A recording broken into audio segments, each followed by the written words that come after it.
Hello and welcome back to my channel. Today we're going to be talking about Auras 101. Let's get into it. So everyone's aura is different and the auras change constantly. They change based on our emotions, our feelings, our frequencies, and things like that. Because everything in life is a frequency. You've probably heard it before, but we're going to talk about it again. No one aura is the same. No one aura is the same. Very similar to snowflakes, very similar to just beings in general.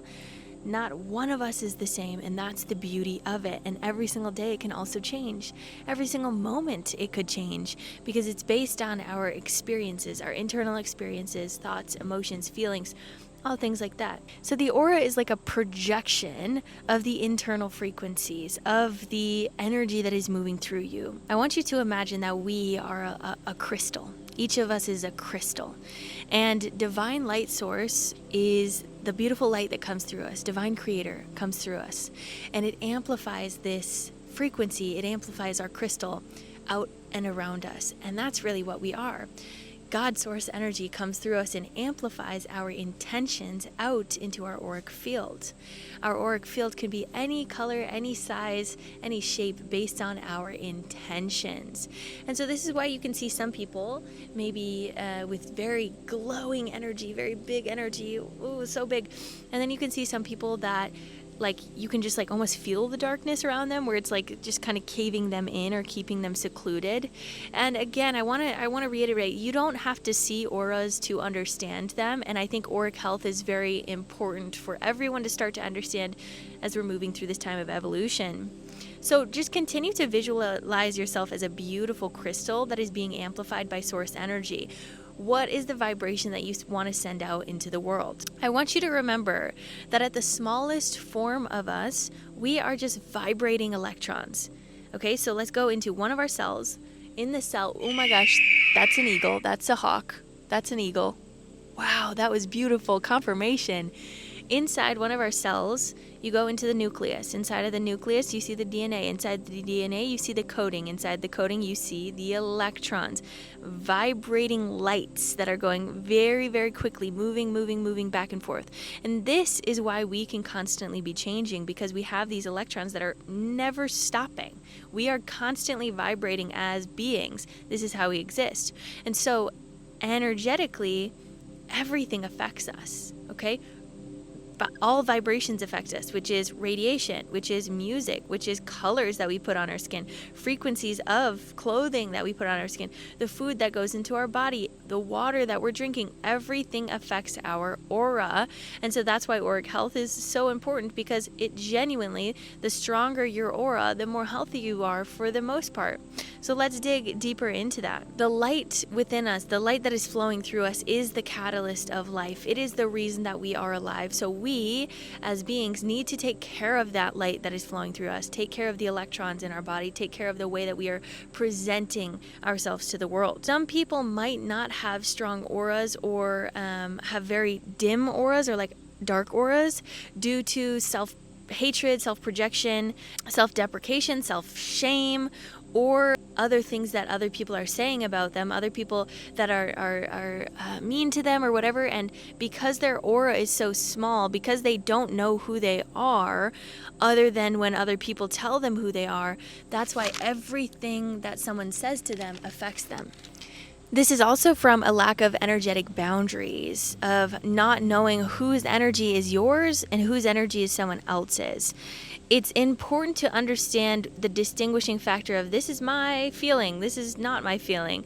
That is very important in auric health, and so we're going to talk a little bit more about that. But a lot of people that have very dim auras or not very strong auras might not have strong energetic boundaries of allowing someone else's feelings to be theirs and your feelings to be theirs. And so empaths can have a really hard time with this, even though empaths are like, I'm so loving, I'm so helpful, I want to care for everyone. Sometimes when we care for other people in a way that is taking on their energy, you're not caring for yourself. You're actually hurting yourself and you're hurting the other person, because you're holding on to someone's karmic cycle when you already learned that lesson. You have to allow them to learn that lesson, even if it's painful. I know that a lot of empaths don't want people to feel pain, and you're like, oh, well, I'll feel the pain for you. It's not helpful. People need to learn their own lessons. So empaths learn these energetic boundaries of keeping other people's energies theirs and your energy yours, still holding the space of compassion and love, but understanding and respecting the difference of energy. Another thing that can make an aura kind of not as strong is energetic clouding within the body. So again, like I said, that self-deprecation, that self-shame, that clouds the inside. It calcifies a lot of energy and makes it hard for that light that is flowing through you, that divine light, to be amplified outwards. And another way that this could happen is denying your divinity also can close you off from shining. It's very important for us to understand how beautiful and divine we are as beings so that our aura can be expressed even stronger and bolder. The heart is the amplifier of the auric field. The heart is the motor, basically, of our aura. The heart creates this thing called a torus field, and we see this all the time in nature. It's a similar imagery of an apple or other things like tomatoes or pumpkins, right? The heart is the amplifier of this energy. So if our heart is closed off to love, to receiving good things in our life, your aura, your torus field is going to be smaller because you're not allowing yourself to fully experience the fullness of your natural divinity. Okay, but if we have this beautiful open heart that loves the world and loves things around us, we love the experiences, we're going to be attracting more experiences, and your aura is going to be a lot stronger and a lot bigger. And having a big aura can be beneficial in certain times. It's not necessary to have a big aura. It just means that your energy is making a bit more of an impact. So certain times in our life, maybe we're like, I don't want that big of an aura. And that's when we have to, again, understand how to cultivate an auric space where we're like, wait, this is my energy. Bring this back to me. Let me feel into myself for a second. Let me appreciate my energy, and then I can open that back up. I think this is important because I think a lot of people are like, I just want a really strong aura. I just want a really big aura. And sometimes it's not actually the most beneficial on a day-to-day basis. Sometimes, like even if we're going into a grocery store, for example, and our aura is huge, we'll accidentally tune into a lot of other people's auras. Confirmation here with the wind. Oh, the leaves are falling. It's so beautiful. But we'll accidentally overlap our aura with other people's aura, and then you might accidentally take in some of their energy, which isn't yours. And this is why, again, I say it's very important for us to understand what is your energy and what is not yours. A strong aura attracts positivity and abundance. A strong aura is very magnetic. You have this open heart to love and receive love and give love and all of this stuff. A strong aura can really come from understanding how to love yourself, truly. And a strong aura can also create greater protection if we use it wisely, okay? We have to be very aware of our energy to hold greater protection. And then a weak aura attracts negativity, and this comes from hating yourself. So if we have a weak aura, it's going to be very close to our body. You're going to be very easily able to be manipulated, very easily able to be siphoned of energy because you don't have this aura that is in a protective field. So this is what auras do. They really do help protect your energy, protect your sovereignty. So, and also understanding that what you give out to the world is what you are going to receive energetically through your auric field, through your torus field. Going back into the weak aura, remember that shame attracts shame. So if you're experiencing a lot of shame and you're sending that out, you're going to attract more shameful experiences in your life. If you're sending out love into the universe, you're going to attract more loving experiences. You're going to be more protected in your own energy. Karma, baby. Many times people are very unaware of attracting negative energies due to the programming of society. Society has programmed humans to be very weak in their auric field weaken their energy. And this is what this huge transformation in life is about right now, is opening up our understanding of energy, opening up our understanding of sovereignty, opening up our understanding of divinity.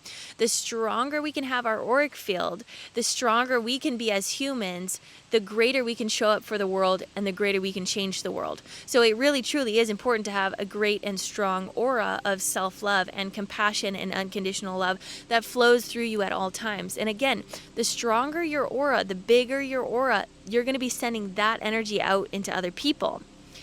When your aura is big with good intentions, this is when you can shift other people's perspectives just by existing. And again, going back to the example of going into a grocery store with a big aura, you can allow this catalytic event to happen in someone else's auric field just by existing next to them in a very high frequency.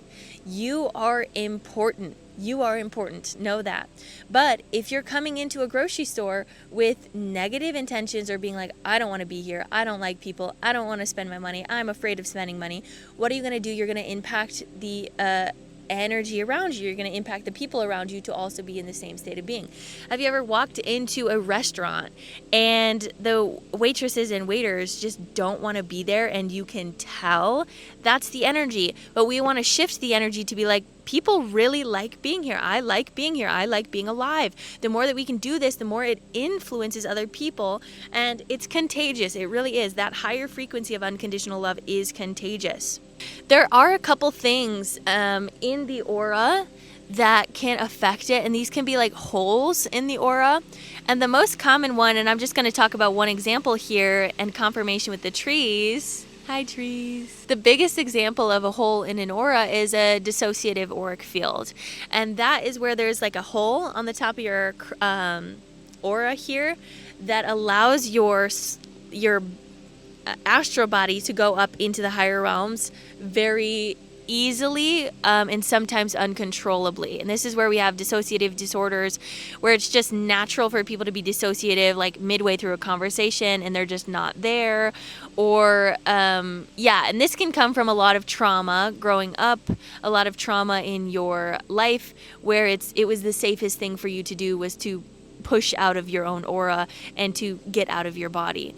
So if you do have a hole in your aura, that can very much be fixed with intention and with love, and continuing again to fuel yourself with love and fill yourself with that, and that love is a natural healer. When you give yourself the permission to love your body, your mind, and your soul, it's a natural healer to bring you back into this state of consciousness, which is unconditional love.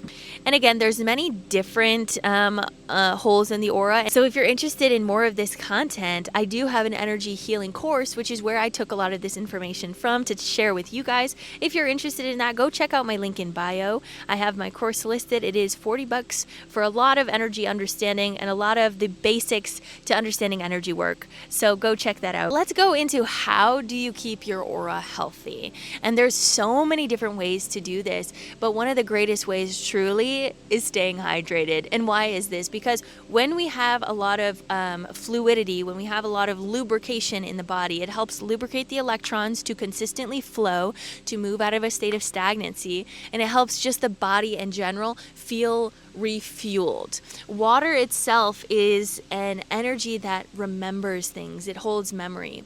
And so when we can also drink water with intention, if we speak into the water saying, water, allow my auric field to be strong today, allow me to be cleansed, allow my whole body to be cleansed. It does that. It holds the memory and it listens and it follows through. So using water very intentionally, one of the greatest tools in all of life, and I'm always going to talk about that. Water is amazing. Water also is a electrical conductor. So because we are beings of light, it is light or lightning. the water can help facilitate that electricity and move it through the auric field quicker and faster. And again, we can move through stagnant things in our life or difficult things in our life much quicker when we are hydrated, which is really fun. Energetic boundaries are very, very important for good auric health. And one of the greatest things that I'm going to advise you to do is hold and visualize a sphere of light that goes all around your aura. And I want you to program this so that any energy that comes through you will instantly be alchemized to unconditional love. So this goes for like anyone that is projecting on you, anyone that's hating on you. Once it gets into your auric field, it's instantly alchemizing into unconditional love, and it's an energy now that gets to serve you. This is the importance of alchemization. Another thing is respecting other people's energy and understanding what is theirs and what is yours. And sometimes a good visualization for this is imagining a color for your bodies and your aura. So I'll say, I'm going to be the color of purple, and then I want you to visualize the color of another person. Maybe it's the color red, and notice where their color might be coming into your auric field and send that energy back to them. Say, this energy is not for me. I love you, I honor you, and I'm sending it back to you so that you can learn the lesson that you need at this time. Understanding what energy is yours and what energy is not yours is very important for auric health. Cleanse your aura with crystals, with sage, with incense, other cleansers like essential oils and sprays and anything like that. That can be really good for your auric health. Or even holding intention with your perfumes and your deodorant if you're putting that on your body. That can be really good. Holding intention with the teas and the coffees and the drinks that you drink in the morning. That can be really good as well. Another thing that is great for your auric health is shaking your body, nervous system regulation, because again, your nervous system is electricity. It is the nerves that are pulsing electricity. So it's directly affected to your auric health. And so when we can honor that nervous system and do nervous system regulation activities, maybe tapping on our body, shaking our body, it can be very helpful. And associated with that, exercising is really good. Because why? Because it moves the energy through you so that you no longer have to hold on to stagnant, cloudy energy inside of your body to allow the light to shine through you. Another one of those things is sunbathing. Sunbathing is so good for your aura. Confirmation here with the wind. Sunbathing allows more electricity to come into your body so that you have this natural glow that comes outside of you. Mirror magic is a really great one. When you stand in the mirror and you just send love into yourself, because a mirror is a reflection of you, right? So it's you ultimately giving yourself what you need. So if you say affirmations in the mirror, or if you dance in the mirror, or you just love on yourself in the mirror and you're like, who is that? That's sexy. You're hot. I love that. That is a really beautiful way to enhance your aura. Another thing is just clean eating, associated similar with water. Clean eating is really good because everything that you put inside your body does affect your energy. It does affect your frequency. And the best energies, the best things to eat for your auric health are fruits, because they have the highest amount of electricity in it. So if we're going to try to enhance our aura, eating lots of fruits is really good for that. And lastly, prayer and meditation and visualizing your aura clearing and cleansing in that. But having those connections with absolute light, having that connection of 0 point energy inside of your body is very good for you to come back to yourself and know who you are. And that's a very important thing when trying to figure out what is my energy, what is someone else's energy. When you can completely come into stillness within yourself and you can observe yourself from the inside, that can be very helpful to understand where your energetic limits are, where your energetic boundaries are, and where you need to add more energy. And I'm going to say one thing right at the end here that I notice a lot when I'm doing energy healings is when people put a lot of protection around themselves. Sometimes we can put these protective boundaries around ourselves and around our aura that we're hoping is going to be the most beneficial to us. But sometimes what it actually does is keep all of this old energy inside without it allowing it to move. And so this is why I suggest when you're going to put an energetic protection around you, use absolute light or use absolute love frequencies, and those are going to be the best to help alchemize energy coming in and out and still allow a lot of fluidity. Okay, so just be aware of everything that you're doing in life, but also don't take it so seriously. This is all about the journey, and this is why it's so fun. Is every day we can look different. Every day we can grow differently and be a different type of person. And no way that you show up in the world is wrong. And I want you to hear that really strong. There's nothing that you can do in this world that makes you wrong. Well, I mean, I'm not encouraging you to like murder someone or like do something bad, but your expression of reality, your expression of self is exactly what is needed for that moment. There is some sort of karmic release that's taking place in the full spectrum of humanity. So know that the way that you show up is important. The way that you show up and your energy is important, because you can change the world through your frequency by showing up in the best way that you can and influencing other people subconsciously through their auric field, through their electrons. I want you to be very aware of that. You can change the world without people knowing it. And keep doing it. Be the light. I love you guys so much. Have a great rest of your day. Enjoy this video.